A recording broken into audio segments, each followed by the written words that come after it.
Hey, what's up? Welcome back, people. It's your boy Adon with 39 and 7. We got a special guest here today, our 8-time PBA champion, Team USA coach, UAE coach, and also a great mentor of mine. Also, we have Bob Lauren Jr. today, Mr. 300. We're going to show. There we go. Hey, no problem. All right, there we go. There you go. Okay, I had to unmute you for a second. But yeah, hey, how you doing, sir? I appreciate you coming in all the way from UAE/Dubai, right? Yes, sir. All right, cool. Now we did just have a quick conversation about me bowling this regional this past weekend, and really just this past year. I know you said you were watching, so we can go ahead and I guess jump back into that, and I guess you can tell me what you've seen, just from the field and myself. Period. Really. Well, I mean, it was obvious that urethane was at play. Yeah. Lanes are difficult, and pair to pair was difficult. So really, you had to hold on to the pairs that were tough, Yeah. and then get it when you could. Unfortunately, that just wasn't easy. Even for spare shooting, it looked like it was a struggle. Yeah. So we saw low scores, but that's not uncommon in the South. It seems to be the lowest scoring region. Yeah. And if you look at it, it could have just been a bad call on a pattern for the topography or condition of the lanes. Mm-hmm. I feel like that could have been a big part of it, but it was a chameleon, and you haven't seen that much out. Yeah. So not many people are familiar with playing on it as well. Mm-hmm. Uh, but then you always have a couple guys who are going to hit it. Doesn't matter what. Yep. You could be at U.S. Open and it could be brutal, and you could have one guy going, "I'm average 230. What's the problem?" And that's what we saw. And Doherty, he never seemed like he had those issues, right? Yeah, he So didn't. It was weird because I was watching him. I went up to watch A Squad closer to like around fourth or fifth game just to see what they were doing. Well, actually, we got there like around the sixth game. So I'm expecting everybody to be almost fifth arrow now.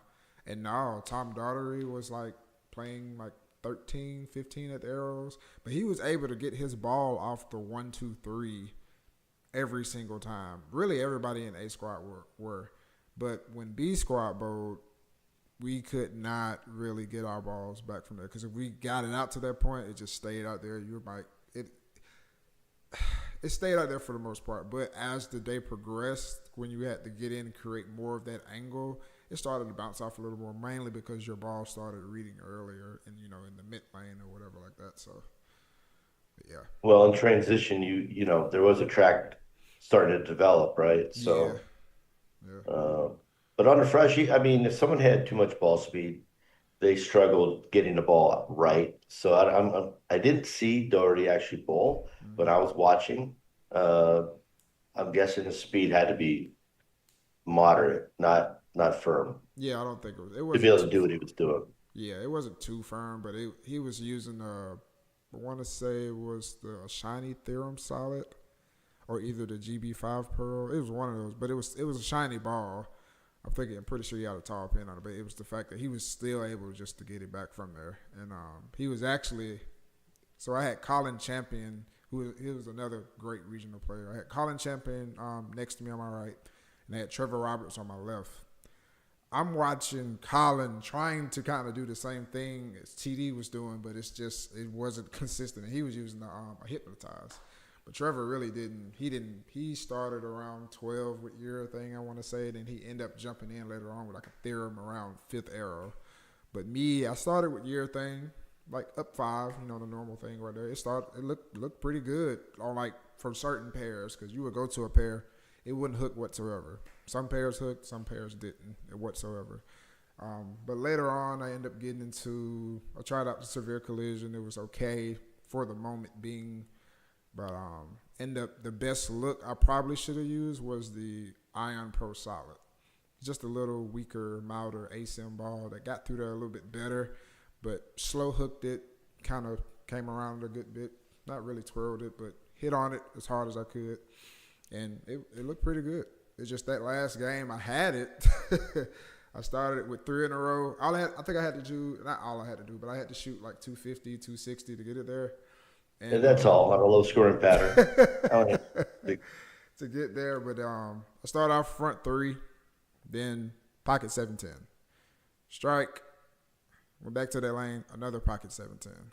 So now at this point, even if I strike out, it's 230, but it's probably no chance to really make it because I think I was like negative 20 something going into that game.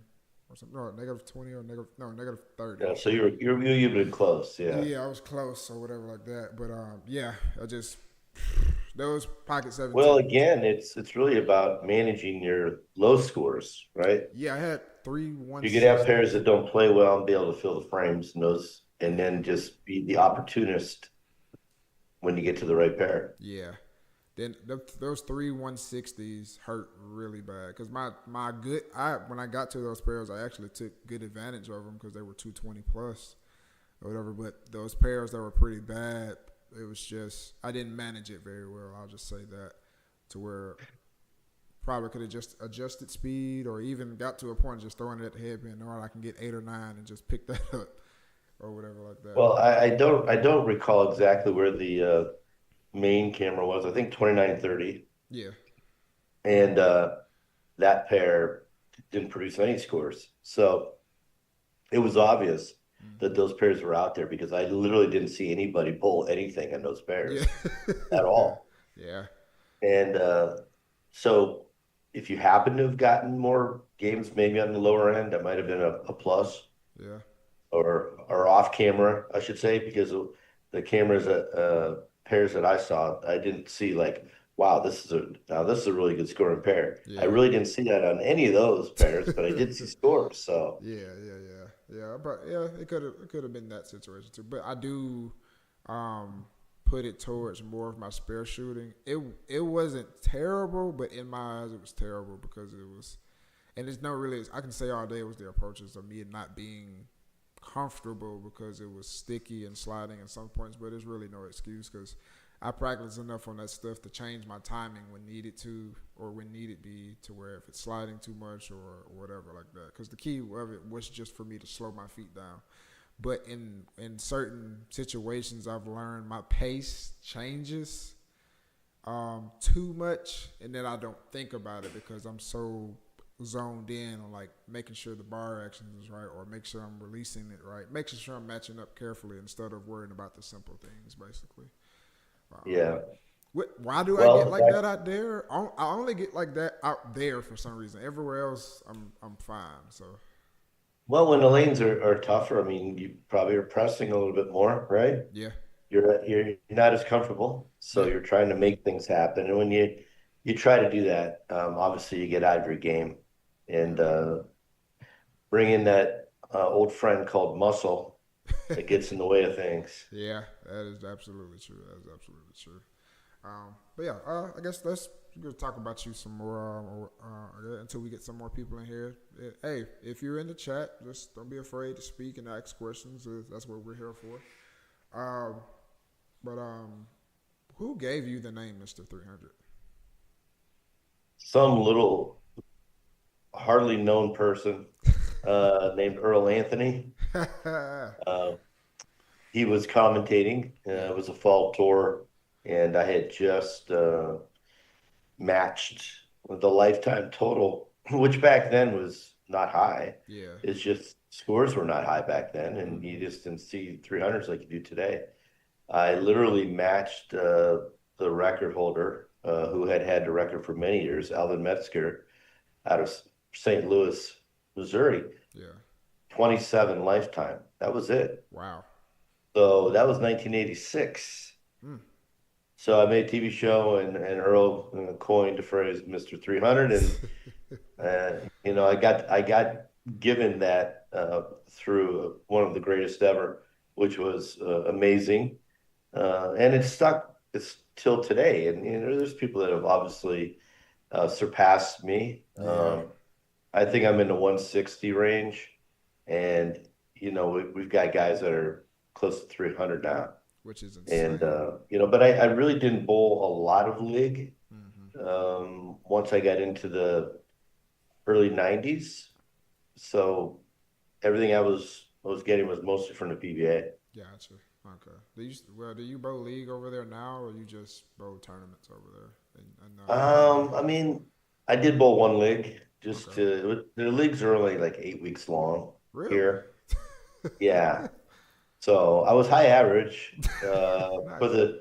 the season. I think 216 for the year they had it posted who had high averages. Okay. So somehow I made the leaderboard there, but I never felt like I was able to get past. There's a lot of urethane used over here, a lot. I And heard. when you bowl a tournament, it's purple everywhere, and Man, still. I mean big time. Like nobody's throwing anything but. The So you've got just got ball returns full of purples, and and they're using the best ones. Yeah. Not that the newer ones don't work, but those ones that are The 15, outlawed. You know 16. what I'm saying? Yeah. Those Yeah. ones that are just. I mean, they come back from anywhere. Even on the most difficult patterns, we had a Yeah. very difficult pattern this week. I actually pulled. It took 27, 28 under for five to be in the top six. You Wow. know, and that was with the fact that people actually saw the lane pretty good with purple, but Hmm. it wasn't much different than what I was watching you guys bowling. If you got to the next pair, it was like, what's this? Yeah, it's night and day. Like you said, that's when spares come into play and and all of that good stuff. Speaking of the average, you bowled a tournament, probably the most memorable tournament of your career. If would you say the Flagship Open, 1996? You averaged I think I remember that. Yeah. you averaged 260 plus in your hometown. Tell me about like I guess if you remember what pattern you were on, what ball, and the feeling I of it. don't I don't remember the pattern Yeah. because we didn't have names for patterns then. Oh, okay. We just had pattern, and Really? this is what you're bowling on this week, and yeah, I mean they were starting like the A B C D kind of, Uh, uh, but then they changed to names, and I don't recall that week being a named pattern. That was just mm, about when they were starting to coin those. I might be wrong, but it was just around that time. gotcha. So I don't Gotcha. even know what we were bowling on, to be honest. Um, Yeah, I, I was using the RPM swirl on TV, man. and yeah, I had a day of all days in front of my hometown crowd in a civic center that was filled with 4,500 people, and I knew half the people by name. So it was a dream day to get up there in front of them, and then I actually averaged 282 for the day for my four games on TV. Was it through the tournament you averaged 260 plus? Oh no, not again. I, I don't recall yeah. the tournament. I mean, I do know this that um, when I was finished, there was one person to the left of me that could knock me off the show, and this would have been my first time making the show in the 11 years that we had it. I made the show twice, Yeah. but this had been maybe my sixth try to making the show in my home center. It's my home center, Yeah. Yeah. so. Yeah. I pull as much practice, Yeah. more than anybody ever Yeah. in that center. Anyways, it was Pete Weber. Pete Weber needed to get a double to knock me off the show, and he Mm. leaves a four pin. Leaves a four pin. So it was like the longest, and he doesn't throw it exceptionally hard, these days. But I can tell you that it seemed longer than normal watching this ball go down the lane because I'm like, oh man, come on, man, I want to make Yeah. the show here so bad. Yeah. And then so I just got in. I was Yeah. fifth. So then I felt Randy. like, hey, I got nothing to lose, man. I'm going to be in front of my hometown crowd. I'm going to be able to go out there and just have some fun. And boy, I had some fun. Yeah. I was. Were you nervous at all after the just making the show, or you just No, it's not like at it's all. I about mean, time? at that point, I had made a lot of shows. Yeah. It wasn't about, being nervous on TV. I was more just pumped.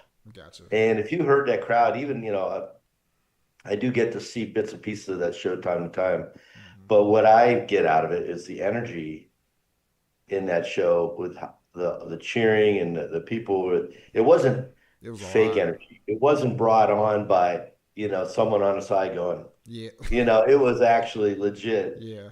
and there was so much energy there. I was just feeding off it. Oh, that's good. That's good. Yeah, that was a sorry. Yeah, 280 plus. I thought you averaged 260 for the whole entire thing, but Well, 280 my is opponents probably wished I did. 280 is tough, especially on that. And you were playing a pretty steep angle too, from the looks of it.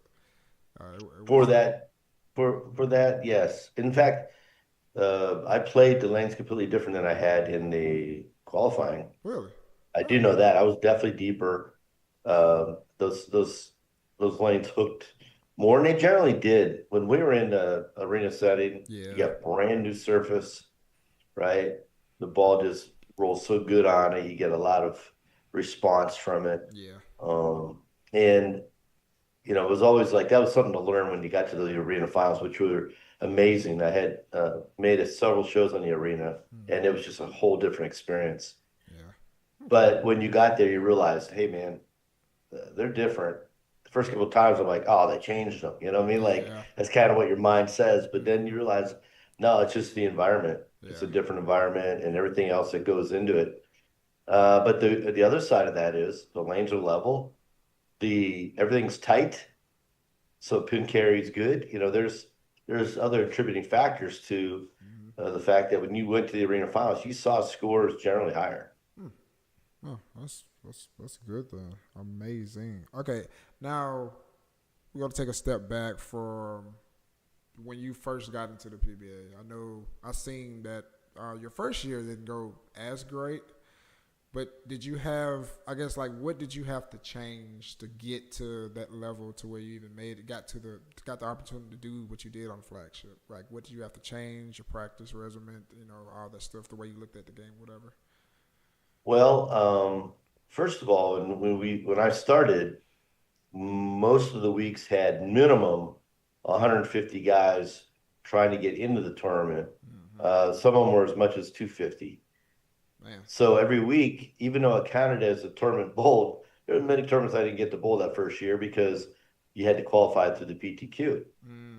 So, for instance, I know one like in Dick Weber Lanes, Florissant, Missouri was 160 bowlers and they only took like eight, Wow. right? Yeah. So Cutthroat. the first year might have said that I didn't do so well, but I really didn't get to bowl that many tournaments as it counted out as. And then honestly, I was learning. I was young. I had bowled a local TV show in Buffalo, New York called Beat the Champ, Yeah. and I had put on a pretty good run. And in fact, it was really, uh, gosh, I was just out of junior leagues. They hadn't even bowled men's leagues. And I was bowling on lacquer growing up. And I Mm-hmm. went to this show, and my ball responded a lot more. I hit the ball right, ball come back. I was bowling on different surface all together because lacquer was kind of on its way out. Mm-hmm. And I'm like, man, these lanes are easy, right? And I went on a nice little run there. But I had shot 800 on the TV show with a 299, and that was Man. the all-time high for that TV show. And Tommy Baker had gotten recognition for bowling on that TV show and was out on tour and had just had a really good year Mm. back then, 110,000 or something like this Yeah. in the late 70s is That's huge. really good. Um, and from that, I had a gentleman reach out to me that was watching the show and said, "Hey, I want to put you on tour." I'm like, "I'm not ready for tour. Like I am, like I'm just getting started, Yeah. like I knew that I wasn't ready." And he said, "Well, if you're going to learn how to bowl, you might as well bowl against the best." And I'm like, "Okay." Well, I was looking to go to college at the time, and he said, 3-year deal, locked in. Um, I believe in you, I love this and that. And I'm like, okay. I talked to my dad. I'm like, listen, I can always go back to college. Let me try this. Yeah. And I loved it, of course, because I never traveled out of the tri-state area my entire life, and I got to see the whole country. Mm-hmm. And got to travel with some really really good guys that are still friends today. Yeah. Uh, but it was difficult in learning because not only am I going to a different center every week. So, even now as a coach, going to a center for the first time, getting to understand the surface and Yeah. just the general characteristics of the center Well, it's kind of like a dry run the first time, trying to figure out, what you're up against. And back then, they did the lanes by hand. Yeah. So talk about not knowing what you're bowling on. And they were amazing at doing it. Looking back, they were just amazing at what they did do. But Yeah. you're not going to get 100% accuracy in the pattern like you do today with the machines. Hmm. So every day felt different, and most likely was different enough. Hmm. And so it was difficult, but I did learn. And then by year two, I started showing up, and most of that was really working on spares, to Yeah. be honest. Okay. Because again, lacquer, your ball didn't finish on the back end. Hmm. And so I was pretty good spare shooter on that stuff. But when my ball started going sideways on the back end, and the other thing was I hit the ball pretty hard. I got a lot on it for the day. And I didn't really realize how much because of where I bowled. Yeah. Lacquer didn't show that. Yeah. And when I got on synthetics and just urethane finishes, it was Hmm. completely different. So Hmm. I was out of my element, I admit. But the fact that he gave me 3 years to learn was huge because by year three, I made my first TV show Nice. and felt like, okay, I've kind of figured this out. And I started being present, I was still bowling those PTQs because you had to get into the top 50, but you got to bowl every week and be in the tournament to get to the top 50. So it wasn't easy. Yeah. But so I got done with the 3 years, um, and I felt like I was ready at that point. But I was still only, I don't know, 21 or two, something like this. Yeah. So I was young, and I really didn't go back full time on tour from that moment. I would just bowl in there in my area because his wife had passed from cancer. He no Ah. longer had heart. He just wasn't in it like he was when we first started. And Understand. he goes, I know you're going to do great. You're doing great. And so he called me after the 1996 show. He goes, "Hey, I should have stayed with you." I'm like, "Yeah." Yeah. But no, I had made shows in the 80s after that point, just bowling part-time. Hmm. So I was kind of a little hit and run. Bowling weekends, weekend stuff was really big back then. You'd have choices of 3 or 4 events, Man. and you would go to the one that you knew was going to pay the best. And a weekend, 1 day event or a 2 day event, you might get $4,000 or $5,000 first. Mm. Cost you nothing for gas, nothing for a room back Yeah. then, Yeah. and so you can make money. And I did just fine just staying home bowling weekends and hitting the tour when it was in the area. Yeah. And then in 1992, I came back out. So there was really a pretty good break there where I wasn't full time. Yeah. I finished second a couple times during that time. So I knew I was like, You're close. I know I could win. Yeah. So I had another guy go, "Why aren't you on tour full time?" I'm like, "Man, I got a family, I'm taking care of business at home." And he goes, "Well, what would it take?" So we talked about it, and he put me out. And the second week, I went out. I won. Wow. You Nice. know, yeah, I was bowling best in my life. Really, in those late '80s, early '90s was when I was my sharp. I was, Prime. now I'm like 30 Yeah. or getting close to 30 when I came back out, Okay. and I was just in a better place. I understood the game much better. Had confidence because I was winning a lot of stuff, and so I came out on tour, and the next year, first week, won again. Mm. And I'm like, okay. But here's the thing. Back then, you were a top 50 points to be exempted. There was a touring one, touring two status. Mm. If you stayed touring two, you were allowed to bowl weekend tournaments. If you're touring one, you weren't invited. What? So my mind the first year when I won, I'm like, oh, I'm going to stop at 13 events. Yeah. That'll keep me touring two.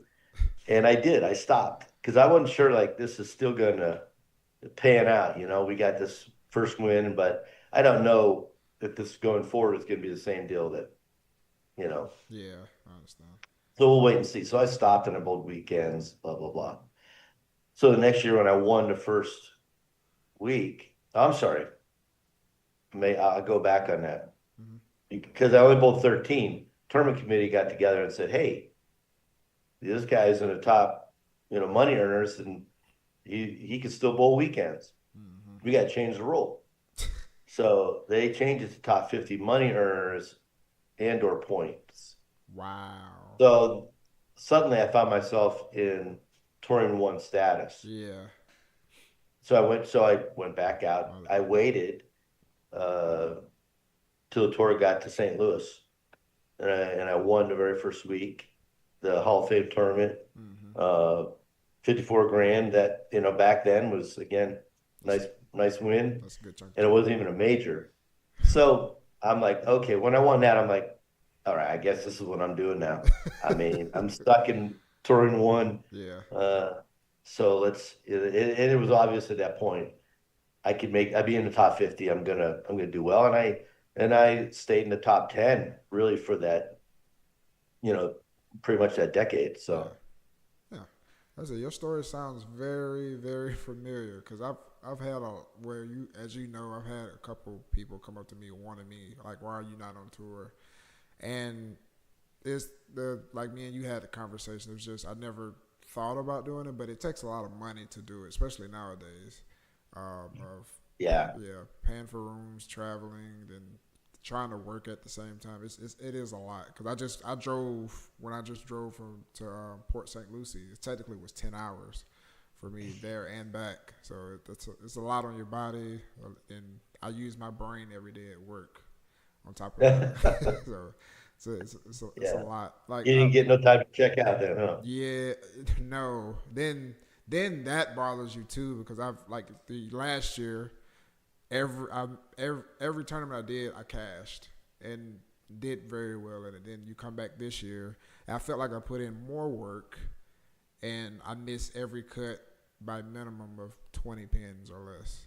And this last one was the most, which was 30 pins. So it's a mental game. I think I got to get over that part of it to continue it because I still want to do it. But like you said, like you yourself, like you just said, you went and kind of took a break from it because you just started doing the normal tournaments around your city and stuff like that. Then you went back out there, so I may do that. But that's even hard for me because we don't have a lot of tournaments in the South that much. Maybe deep Florida, but again, that's another 8 hours to Yeah, go. it's not the same as it used to be. Yeah, Your expenses are higher anytime you leave home. yeah, Room rates are much higher. Gas, of course, back when I was going was just over $1, man. right? Yeah, yeah, So it didn't take much to go. And a lot of times I would leave in the morning. I drive 4 hours in the morning yeah. and bowl a tournament and then drive back that night, Oh wow. because I was in Erie, Pennsylvania was you were basically 7 hours from either Chicago Mm-hmm. or New York City. Mm-hmm. And that's the breadbasket. Really, there's so many events, so many great bowlers to bowl against. It Yeah. was really a great area to be from. Uh, and so there was always plenty of tournaments. So I would stay within that 7 hour Yeah. range and bowl, yeah, Yeah. Because and be able to hit wherever you want to. Yeah. 'Cause maybe right. one Saturday, one Sunday. Yeah. Because right now is the mainly area I bowl at if it's on a weekend and not a regional, it's going to be Atlanta. Tennessee is tough because most of their tournaments are on Sundays and they're like 5.5 hours away, and I got to get up and go to work that Monday. But even with the regionals now, which I talked to Steve, he's actually going to start having some a little closer to me, so it'd actually be a little bit better, like in the Tennessee area.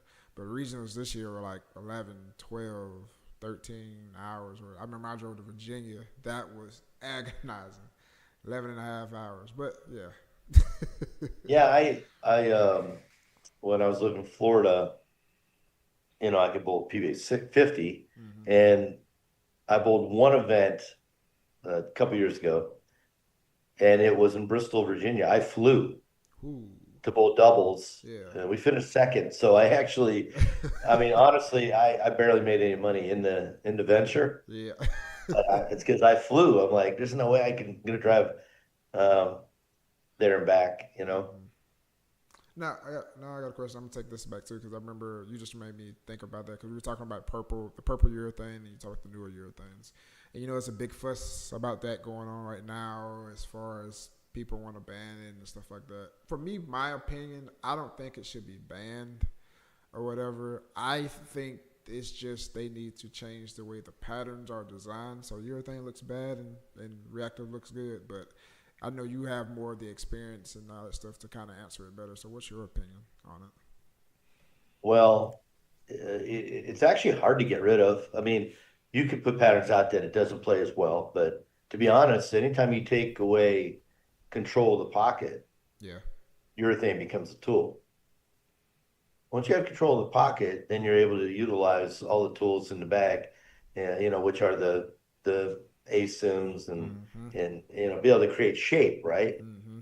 And it becomes a little bit more emphasis on carry Mm-hmm. versus control.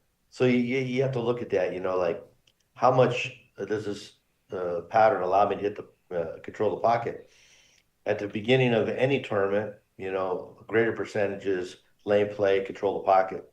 And then when the lanes transition, we have a chance to open up a little bit and do things we like to do with the bowling ball, and that's when we can score. But if that environment is a little more present when you start the day, Yeah. your thing doesn't tend to be thrown.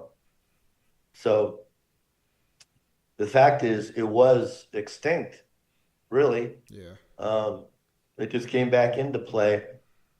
It's always weird to me when you have rules in place and then those rules are changed. And you could go, okay, yeah, but those purples, those those are soft. Yeah. Okay, but at one time, softer was still legal. Yeah. And the only way that they determined if a ball was legal or not is they would put a durometer on it Mm-hmm. and check it. Mm-hmm. And they did that on tour for many years. For well, my career pretty much, they had checked balls after qualifying. And I can remember once Ricky Ward, great left-hander, uh, he was born in my hometown, I think third, and his spare ball, plastic, had a little bit too much static weight, Wow. side weight. Yeah. Yeah. He got tossed. He got tossed. Didn't get to Wow. finish the tournament. Yeah, that's how it was because they Yeah. checked every ball that you bowled with. And those rules that should never went out of style. Yeah. Everybody should have been checked all the time. And that particular ball, if they got soft, okay, out. Mm-hmm. They put a hole in it. If it didn't come back, they'd put a hole in it like this ball's out of play. Yeah. And that was it. And so you can have, just say, let's go to the 16, 17s purple. But if you had one that was within that legal range as far as softness, it should still be in play. Yeah. It shouldn't be, okay, nobody's going to get the bowl with any of these. But hold on, what's the rule? The Yeah. rule's a hardness rule. You're not even adhering to that rule. You're just saying this ball is obsolete. Yeah. Well, if we did the proper checks, and here's the thing, this started with the PBA. Mm-hmm. It started over a show, if you ask me, Mm-hmm. that someone could, brought up the issue, right? Yeah. Well, I mean, validated or otherwise. Yeah. That's where it started. But that's also where we let the cat out of the bag in checking our equipment each time, validating that each person was playing at an even playing field with the rest of the players that were trying to do it for a living. Mm-hmm. They took that safeguard away. Yeah.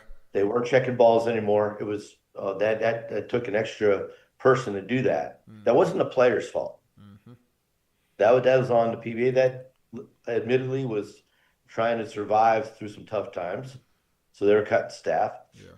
They got away from the D scale. And to be honest, hardness of a bowling ball wasn't really even a thing. It wasn't even a consideration once we had differentials and everything else that created ball motion, obviously bigger cover stocks. Yeah. That hardness really wasn't being paid attention much to. Anyway, that's why they really got away from it. They're like, that doesn't matter anymore. Mm. And then suddenly it does. Again, the player's being affected by it. Yeah. You're allowed to bowl with it, and then all of a sudden you're not. And that's the problem I have with it, is that it was in play. People were winning with it. And then it looks like, you've made this decision based on a fact that nobody was getting checked. Yeah. Pretty much. And that got let go. So I have a problem with that. Yeah. I have a problem with that. I've gone through the evolution, being in my age, from plastic to rubber when I first started. By the way, that's my first tournaments. We were still throwing that Rubber stuff a lot. balls. Yeah. Yeah. I mean, we had a few lacquer events still, so rubber was still in play for sure on that Yeah. stuff. But yeah, and so we saw then urethane being introduced, and we thought, wow, how unfair because it hooked so much. Hmm. And now we look at it for a control ball, right? Yeah. But then of course reactive. And so you had to survive all these changes as a player, Yeah. and you abided by the rules and the softness, and they did try to make pins heavier. They were 3-2 back in the day. Hmm.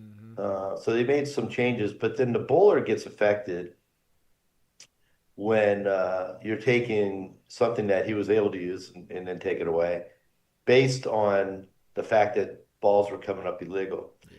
Not those balls out of play, but everything out of play. Yeah. That's different than the numbers. If you have they have limits on differentials and whatnot. That's at production. Yeah.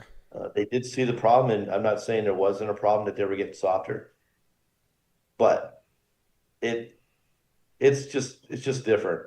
Yeah. That you can have it in play one day, and the next day you're saying this doesn't work for us. You're not able to use it anymore, and because it's such a good ball, Yes. you really made a rule off of a ball. You may have included other slow absorbing cover stocks, but you were hitting one, and I can prove that because I see how many are on the rack over here.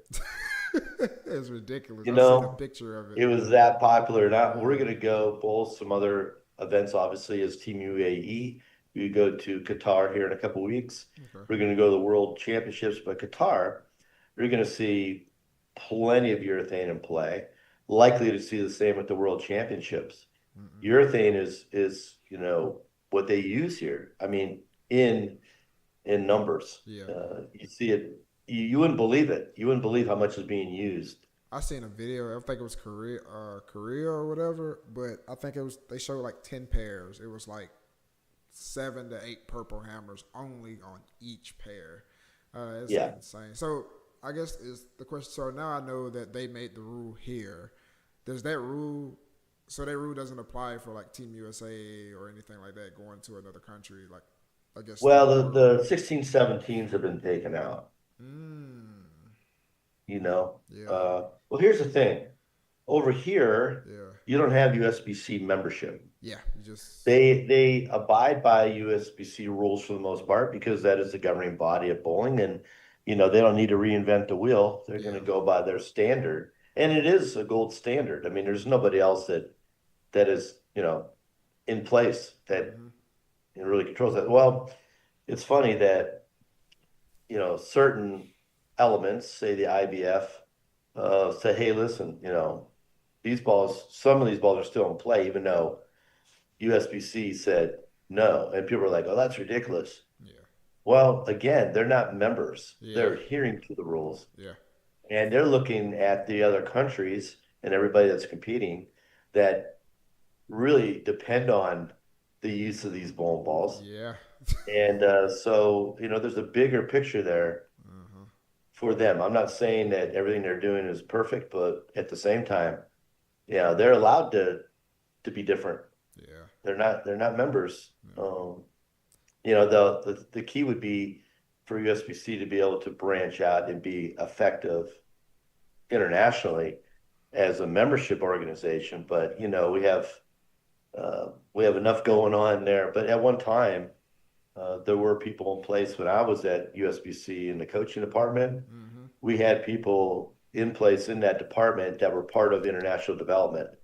And that development wasn't just for association, membership stuff. It was more about growing the sport, Yeah. and it's what gave, more validity to the national audience or international audience, Yeah. who we were as an entity. And so, I know that USBC gets bagged on for a lot of things, but without them, where are we? Yeah. That's true. And the other It's a thing is yin when and a people yang. look at USBC and rules that have changed over the years, guess what? proprietors were a big part of that movement Mm, and change. mm, Because listen, they own the business and you're coming in telling them what to do or what you can't do. mm-hmm. That doesn't work so well with a lot of owners. Gotcha. And and so they those rules that they've tried to implement, they got a lot of pushback from proprietors. Yeah. I mean, imagine that you have a customer, and rightfully so, as a owner of a bowling center. Second shift, let's go with Glenn Allison, who shot 900. Yeah. Second shift, mixed league, I think it was, Mm-hmm. plastic, shoots 900. Well, after you've had a first shift bowl on it, you're obviously going to be a track worn out. And I'm sure the lanes obviously were playable, but after you bowl on them, they become more playable. Yep. For sure. So they go in, they check the lanes. There's too much of a variable here. We can't accept this. Mm-hmm. We're throwing your score out. Now you have a La Habra Bowl that's going, oh my God, we just had the first 900, Yeah. right? This is amazing. Glenn Allison, amazing player anyway, so totally valid. Yeah. And then they go, oh, no, this isn't going to fly. Wow. Well, proprietors are like, wait a sec. Wait a second, USBC or ABC at the time. Yeah. You know, what do this is my customer and this is my business, and you're coming in and telling me what I can and can't do. So they've had over the years bend a little bit to that. And I don't think enough people understand that it's not just their decision. There's more More to it. behind that. And today we have BPAA, Bowling Proprietors Association of America, and USBC living in one space Yeah. and trying to coexist has been, part of the survival of the USBC because, for instance, Bolero, they have enough centers, they go, hey, we're doing this ourselves. Mm-hmm. Not saying they do a great job at it, but they could. They could Yeah. try, right? Yeah. Yeah. Yeah. So you got to give USBC a lot of credit for being the standard. Mm. Yeah, making the rules, enforcing rules when they can. Mm-hmm. So it's really it's not a perfect world. Yeah. Speaking of the I guess something like USB. Have you heard of the World Bowling League (WBL)? Yeah, I don't know there's much going on with it. For instance, when they made that announcement with Mookie Betts being part Yeah. of it, and then a world-renowned cricketer as being another owner, one of their claims is that they would have an event here in Dubai, Yeah. right? Dubai is, I mean, listen, it's a special place. It really is cool here. Mm-hmm. It's not hard to live here. The bowling community is great here.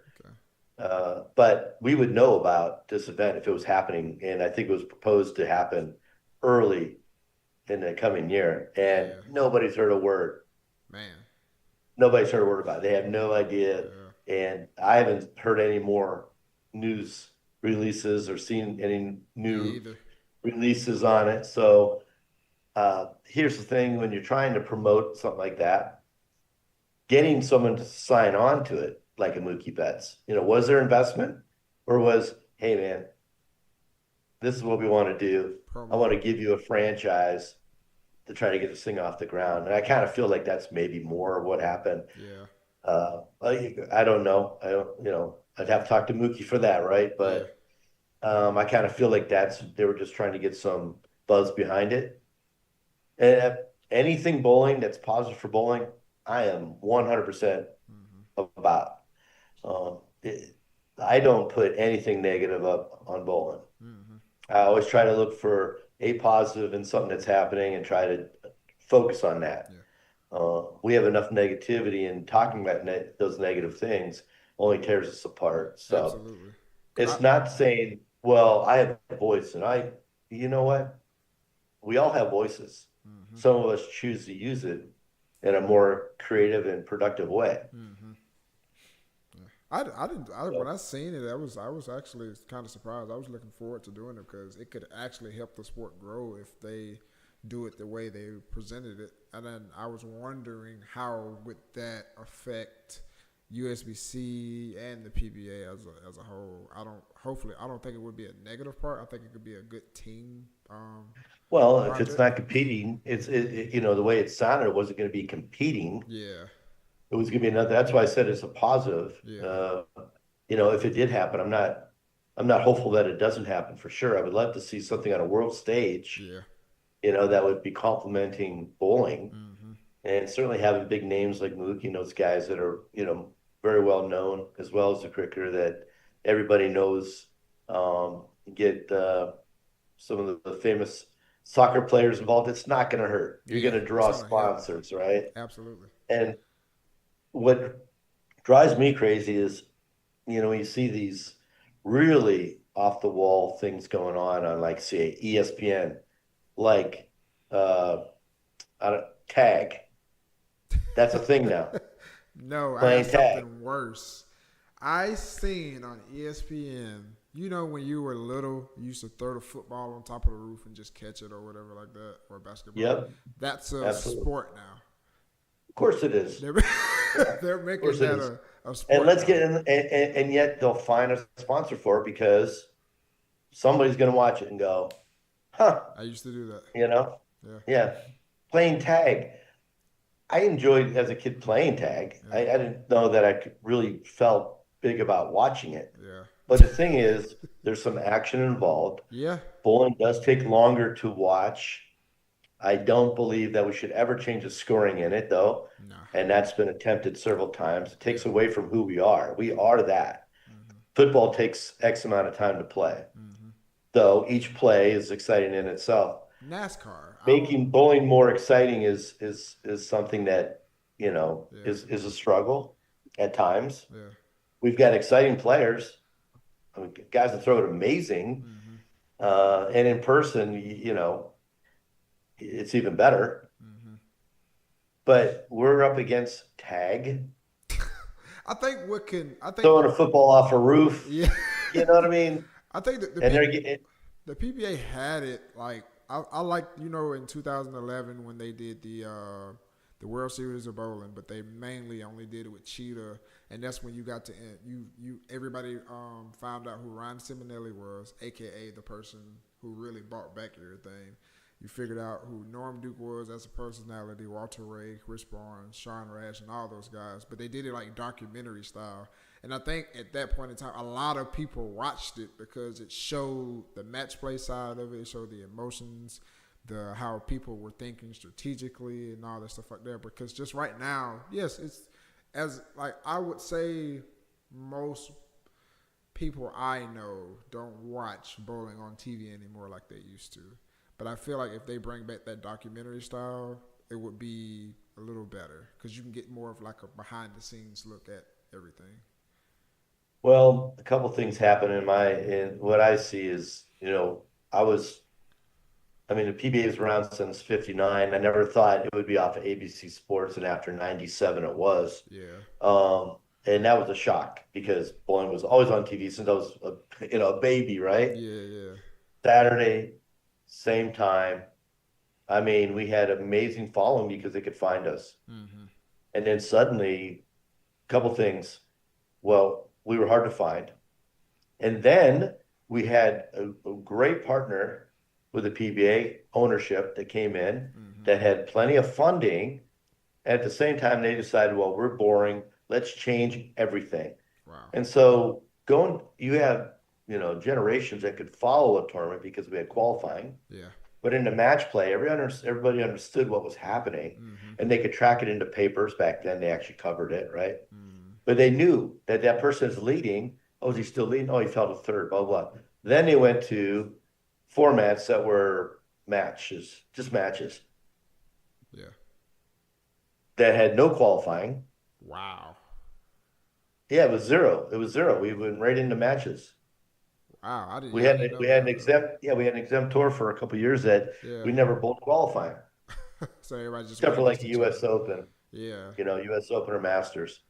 And suddenly, the tournament that really was frowned on by most players was the Masters tournament. A lot of guys didn't bowl it for over the years, and Hmm. they didn't bowl every year Hmm. because they felt like there was more of a luck factor because you were bowling matches to get to the show Yeah. versus knocking pins down, getting some bonus pins if we're into matches is a little different than just no nothing. We bowl qualifying, we drop all pins. Now Yeah. we go to matches, and it's luck of the draw kind of thing. And then that became our format. total pins no longer matters. Yeah. Someone's following, they're like, he won that match. Oh, he's gone. What happened to him? Oh, he's gone. He's no longer bowling. Yeah. Like, how do you follow that? Yeah. And today we have formats that are both. You get there and then they bowl Qualifying. matches and whatnot. And that makes it more exciting to watch in person Mm-hmm. or maybe online where you see a match. But if you're really going to make it super exciting, you'd make it one game match, which isn't fair to the player. Nah. But it would be more exciting because you see people get it, if you want to make it more exciting. Yeah. But to be honest, I loved watching Friday night match play. Even as a player, people were positioning themselves for the show. Mm-hmm. And the most exciting time on our tour was the last 8 games. Because that was it. You Yeah. saw people in position Mm-hmm. to get to the show That had and we close. never got to cover that. Yeah. Yeah. And you were easy to follow because you could understand what's happening. Mm-hmm. So we took away what was our identity, who we were, what the PBA was, still the best format. Yeah. But then we got the other side.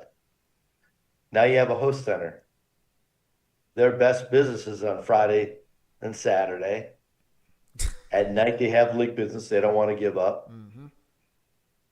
We used to pay to have the tour stop in Erie, right? We paid the PBA up front. We gave up on any proceeds for the week with our leagues. With everything got deferred Yeah. a week, so you're pushing back all your Your money. profit center goes away in hopes that you could put money up, sell pro-ams, Yeah. and get money back. And if you could break even, that would be awesome. Mm-hmm. In here, we did much better than that because it was really a big bull in town and everybody came out for it. But it wasn't the best for the proprietor, right? Proprietor really just had to love bowling. Yep. They put a lot of work in, 6-7 months worth of work for a 5-day event. Yep. So much work. Today, I just saw the new format. I mean, the new schedule come out. We have 10 events, right? Mm-hmm. Thank God CW's there. We need TV, Yeah. right? So I'm glad that we have that. But ABC Sports was something different, Mm-hmm. right? Mm-hmm. But we're doing our best. Again, TV is so important. But then we only have 10 events here. And I'm sure there's going to be some expansion on that. Yeah. But then I look at the centers. Dave Small, I saw just said that, hey, I got 2 of these tour stops. Non-Bolero centers. And I just saw another one yesterday. There was another center that was a non-Bolero center. Mm. And I'm like, Stepping. Bolero owns the PBA, and they're not giving up their lanes Nope. for Themselves. the PBA. Now I'm like, what is going on here? You got the people that love the sport, Yep. that know the sport for what it was, still invested in it. Mm. Dave Small lived in my town growing up. He lived in Erie, Pennsylvania, and he got to witness what that show was when it came to town and how big it was for our city. Yeah. And he's been a huge sponsor for the PBA. Mm. He's over 100 events now he's sponsored. Wow. A lot of that came from his memory Yeah. when he grew up and what the PBA meant. Yeah. And most of his markets are similar sized markets to our town, and it's a big deal when it comes in town. And he's he's spent a lot of money because he believes in the sport. He loves the sport, but is it a profit center for him to have it? And that's a tough thing, because that is You know, that was one of the things I talked to Steve about, who is the PBA South region tournament director, and he said he Yep. just can't get enough centers that want to commit to basically that weekend, because like you said, it takes away their money. Because when we come into town, you pretty much have to clear out any extra people or whatever like that. They can't bowl at the same time we're bowling, just like your regular tournament that you do. They can only come basically afterwards. So yeah, So we see some 1 day events. yep, yeah, especially up north, central. All the women's regionals are 1 day, from what Yeah, I see, that there's. right? I heard they started them back now because I thought they Yeah, stopped. they just bowled in Smyrna last weekend Okay, on Sunday, yeah, 1 day event.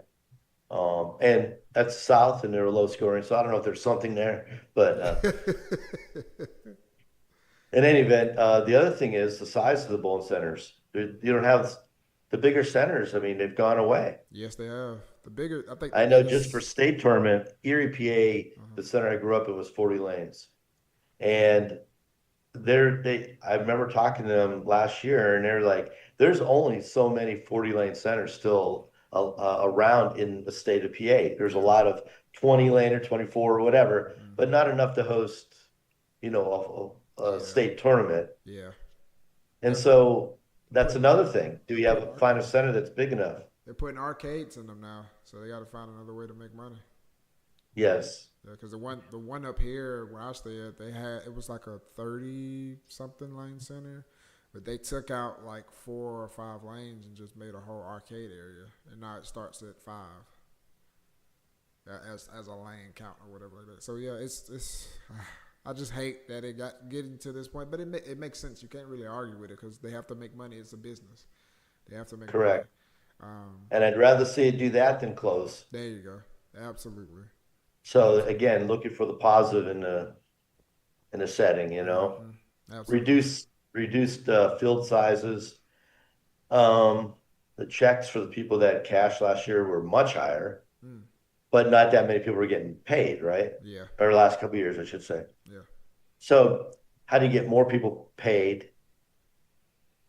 Well, you have to have sponsors. Yep. If you look at it, we're still struggling to get bigger sponsors, but on a whole, sponsorship has gone down. People aren't watching traditional TV. They're not, like they used to. Nope. Those sponsorships are going into Ad. different things, social media. There's a lot more being invested in different areas. To be honest, does a race car with a tobacco company on it, do people watch that and go, "Hi, I'm going to go out there and get me, A cigarette. a pack of those right now because I just saw that." Yeah. It's changed. Yeah. It's so difficult for the PBA in this situation because that's what drove everything, sponsorships. Hmm. We would turn away sponsorships back in the day, and we were getting our TV show paid for it. Mm. At one time, the PBA was getting nearly 300,000 a week Just to be on to the TV. PBA to be able to be on ABC. They paid the PBA. Wow. After 97, we went away from that, and we no longer had that. Yeah. So not only did we lose a sold out 16-week program on ABC Sports Yeah. with sponsorships that were really good, we also got paid for that show. Yeah. Two, we're trying to get a partner just so we didn't have to, you know. And then you see a lot of the weeks where they're doing a lot of the recording in Hmm. one place, multiple shows. Hmm. That's not because they don't want to do it on a weekly basis. It's just cost prohibitive. Yep. Because I think when Belmo went on his Player of the Year on one of the first ones, he did like 3 or 4 shows in one day, and he won all of them.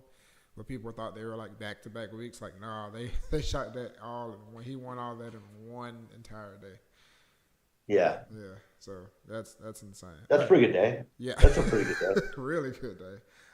Speaking of that, I'm gonna call out some names, and you just tell me what's the first thing that comes to your mind.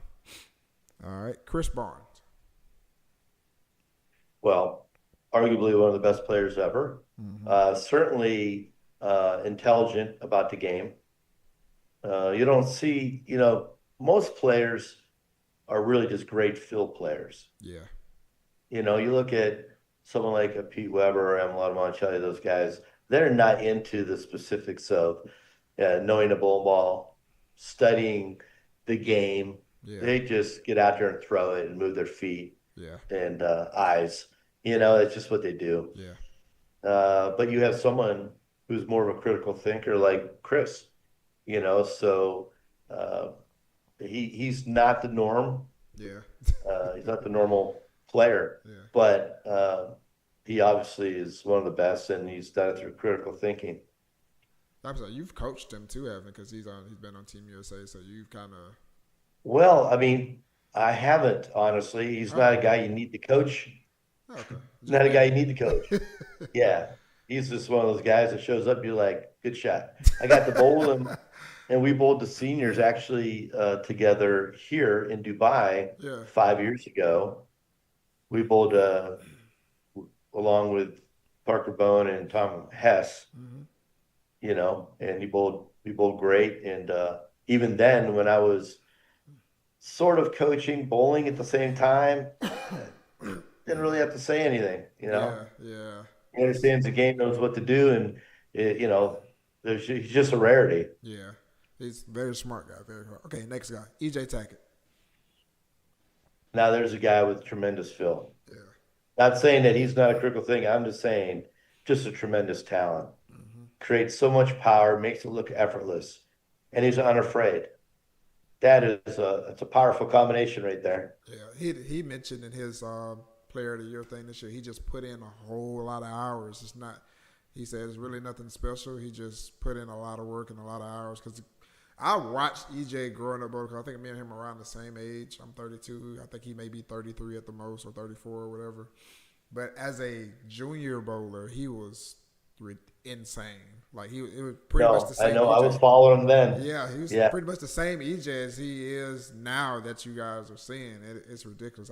His last year at Junior Gold, he won it, but the last pattern they bowled on, it was a short pattern. He used the original Fab peak hammer the entire time and averaged, I think, 267, 266, something like that, as a youth yeah. Kids bowler. didn't have a chance. Yeah, Kids didn't have a chance. at all.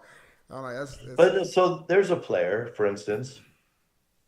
He may have had some inspiration from other people, yeah, but that is homegrown. I mean, that yeah, guy just learned to do what he does and do it well. And I can say that for the most part, you had that. Any tour player that had great success, they had that. That yeah, package became, something that they developed on their own through time, through practice, through confidence.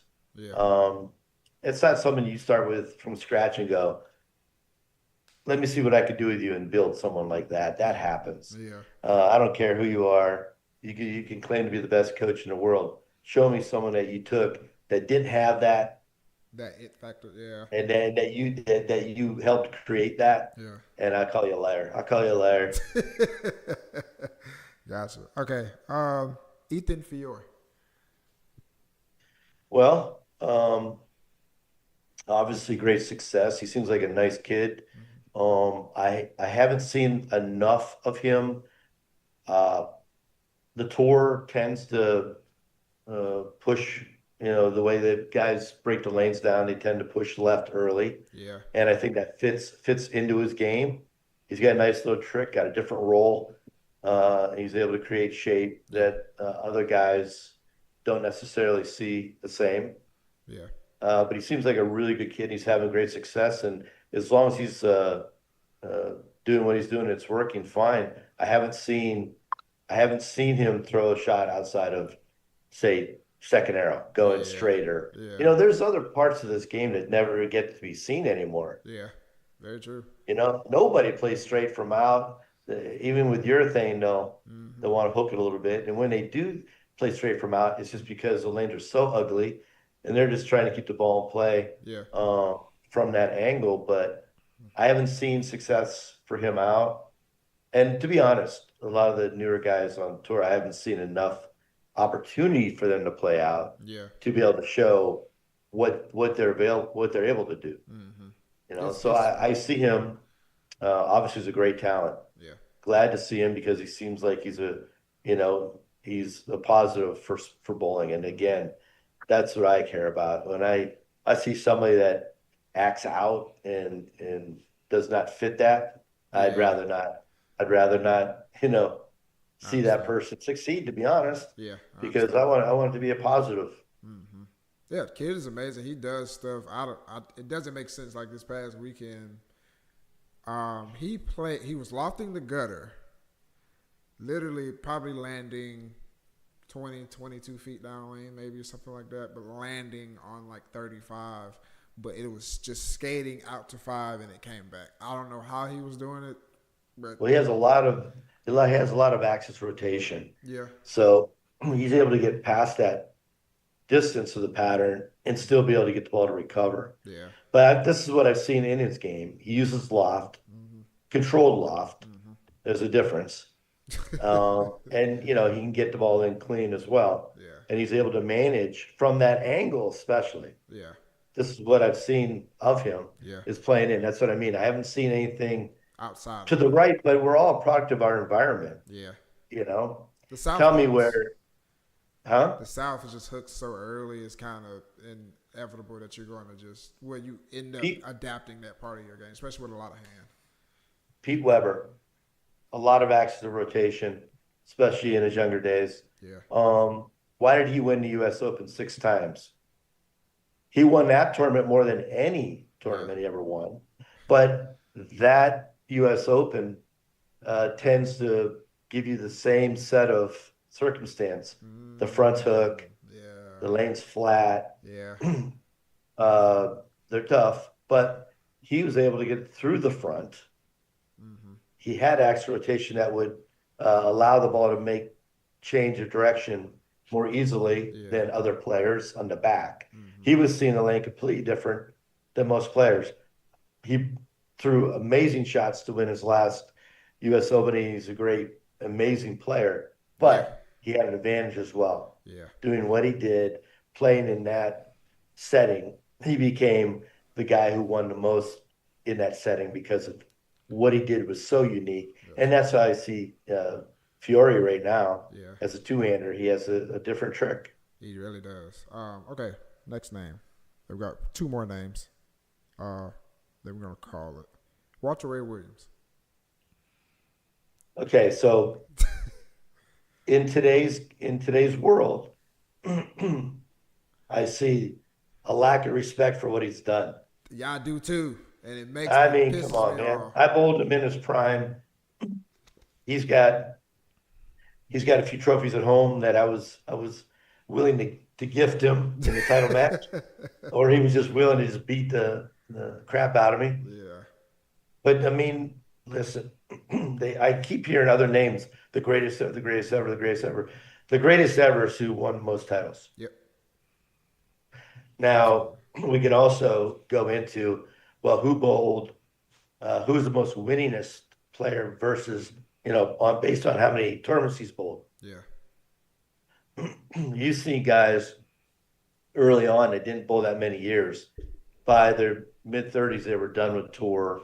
And then you've got now the generation I grew up in, these guys stayed on tour all the way till they got to the senior tour. Yeah. So the number of events, are greater and they have more wins. But who was the most winningest player? And I'd have to say that Earl Anthony, I would say per tournament win, He bowled less tournaments. would fit that. Yeah. But at the end of the day, you had someone who, stood the test of time until late. Now, of course, he's got a few things that he's dealing with, shoulder and whatnot. But that guy was amazing in his prime. And if you didn't see him in his prime and what he bowled on, don't talk about, not respecting it, because he was great. He was great. And by the way, he won with plastic. It wasn't just reactive. He won with everything. And some of the great players that are getting notoriety did most of their winning with reactive. Mm-hmm. This guy was player of the year, without it. That's true. Seriously. I mean, you cannot take, I really don't get it. It's just like, I hear, oh, this guy's the greatest coach ever. He's the best in the world. There are great coaches, but there's not a best. Yeah. There's coaches that are great at certain things. Yeah. And communicating, what needs to be communicated, how they see things, but there's not a best. Is there a best bowler? We are limited to our playing field and what patterns we bowl on tend to play better for certain styles, blah, blah, blah. Why is it that you don't see a straight player competitive anymore? Is it because he doesn't know how to bowl No, or because of what's evolved in the game, right? they don't match up as You much can't as discount those guys as not being great players. absolutely, So absolutely, absolutely. Okay, Adonis. Adonis, plenty of talent. Plenty of talent. We met. I told you. I said, you got great ball roll. I think we could tweak a few things, and you can win. And I did believe that, and still do. The mind is where it sets. You can have all the right tools, but in your mind, you have to believe it, truly believe it. And we all fall in and out of that. I've certainly catch myself going, "What am I doing?" Like Yeah. when other times I'm invincible coming in. Mm-hmm. And you have to have that invincibility mentality. I'm coming in to win. Yeah. I'm not coming in to check. Right? I'll take a check. Yeah. I'll take a check, but I have to go back to what you were referring to, saying that this year you've been struggling, and you find yourself just below the cut each time. Yeah. Make sure that your focus is on winning Yeah. and not cashing, because you find yourself at that level in your play right now. I'm not saying it's not other things, but your mentality has to be higher Yeah. because you're falling in that same slot, Mm-hmm. admittedly, right? Mm-hmm. Absolutely. Yeah. So this is another thing. The mental part of it is everything. Yeah. You could go, who's the best player mentally, physically? You know what I'm saying? It's Yeah. like Absolutely. who's that when I say there's no best player that has all of it. Mm-hmm. You had tremendous shot makers, tremendous mental games, and tremendous releases, tremendous, abilities. Some had more of those components, Mm-hmm. and you got to know their name, Yeah. you know. Yeah. But you have to believe it. I've seen some of the best players um, that I didn't think were the greatest throwers, Mm-hmm. but man, when they let go of it, they believed every bit of it, Yeah. every bit of it. And I'll give you, for instance, someone that I learned from. Not an impressive player if you're going to say how he throws the ball. Ernie Schlegel, Yeah. right? I Yeah. mean, that guy had very little on the ball, Yeah. but he believed when he let go of it, that ball's striking. Yeah. And half the time he let go of it, I'm thinking, oh man, that might 8-10. Right. But I learned from that watching him because he was intense. He He believed. believed it. He committed to it. Yeah. He believed that he was, it's like someone saying, I'm 110, 5'8". I'm a badass. You know what I'm saying? You're Mm-hmm. Yeah. going, dude, Yeah. dude, Yeah. but he believes it. He's going to act like it, and he might be able to back it up because he doesn't have, he has a lack of fear, Yeah. and then you have someone that's, well, you would say, wow, that guy is in great shape. He's big, but he doesn't believe, Mm-hmm. in himself that way. So we see that happen all the time. And a person will outperform himself, and then someone who you look like is a great performer underperform himself. Certainly the tour saw that. A lot of great performers. I mean, they threw it so good, Mm-hmm. and you never got to know them. Yeah. One, maybe they weren't able to stay out long enough. I would say that's a big part of it. Yeah. Well, you got great players. I mean, great players, best throwers I've ever seen that you don't know their name Yeah. because you know there was something missing there. Gotcha. And so I think this is where you need to go, Adonis. I think it's more mental. I think you got to allow yourself the chance Yeah. to bowl at a higher level because I know you can throw it well. I mean, we talked about that, Yeah. and we talked about even getting cleaner doing that, Mm-hmm. but it takes you only to a certain level. The rest has to come from within. Yeah. And I'm not saying, outwardly you go, well, man, I believe in myself. Yeah, but there's another level there to believe. Yeah. Oh, I do agree with you on it's definitely 100% confidence issue. Cause like I said, if without if I'm not on the PBA tour or bowling regionals or whatever like that, I am a different person. But for some reason, on the mentality part, when I get out there, some stuff changes. It's damn near like I never bowled before, and I can't. That's the part I'm trying to figure out, like what is going on. Rich. Yeah, and the only thing that you could really say as a coach is that you practice a certain process, you play in a certain process when you're in those comfortable situations. Yeah. Are you staying in that process when you're bowling at something more difficult or feeling more challenged Yeah. by the people you're bowling against?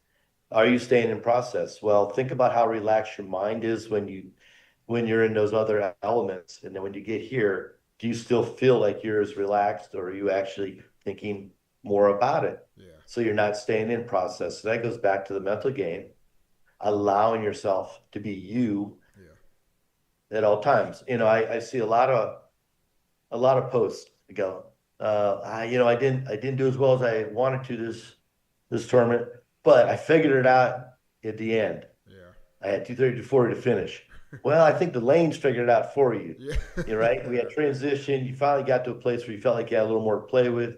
You got loose and you allowed yourself to go because you felt you were seeing something that was favorable to your eye. Mm-hmm. Right? You Yeah. didn't all of a sudden throw it better because you were throwing it great all the time. You started throwing it better because you believed that you had something to throw it better on. Yeah. That's true. So it's a mind over matter situation. They're going to be tough in the PBA events, but you're up for the challenge because you want to go there and compete against the best regional players and, hopefully some opportunities to bowl at a national level Mm-hmm. against the best players. And the only way you can beat them is not even think about that you're even there bowling against them Yeah. as much as you are you and the pins doing what you do, trying to keep it in that process mode. Mm-hmm. Gotcha. All right. Yes, sir. Well, we're gonna end it there, guys. I appreciate you, Bob, as always, for joining in. Hey, you stay safe out there in Dubai, man. Tell the people where they can find you at on Facebook, Instagram, and all this stuff like that. Well, Bob Lerner Jr. Yeah. basically is my fake name, not even a real name. I put Junior on the end of it because my dad had the same name except for middle. So I go by Bob Lerner Jr. You Yeah. can find me on my Instagram, Facebook. Uh, I really don't go into the TikTok, all other that stuff. Yeah, you just other stay. things, but Yeah. I guess I'm old school, right? Yeah. I'm spending more time on Facebook than anything. Yeah. But it's a great tool being away from home, Yeah. to connect with people, all my friends over the years who are on Facebook. Mm-hmm. I'm great at remembering birthdays. I'm amazing at Yeah. it, but I get my reminders daily. Yeah. So So you got a birthday coming up in December, right? no, no, no, it's April. April? April.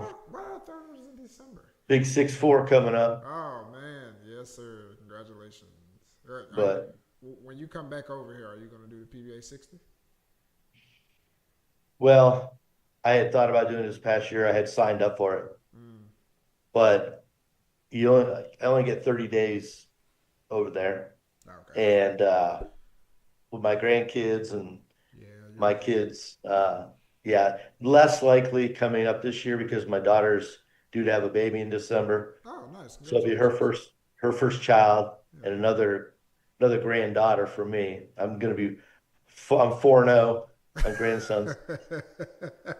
But Yeah. I'm sure I'm going to want to see that baby. Unfortunately, by the time I get back over there, she's going to be crawling. Yeah. I You understand. know, Yeah. so living vicariously through social media to be Mm, able to get on an app and see them, but not the same as being with them. So yeah. I love to bowl. I want to bowl. I miss it, but not as much as I miss my family. Yeah. Yeah. I would say family is definitely more important. I completely understand that. But yeah. Well, all right, you guys. Well, hopefully y'all tune in again on the 39 to 7. I appreciate y'all for watching. Make sure you follow us on all social media platforms. Just Bow TV. Just look it up. You can find us. Make sure you buy some merch as well. I'll see y'all later. Appreciate you.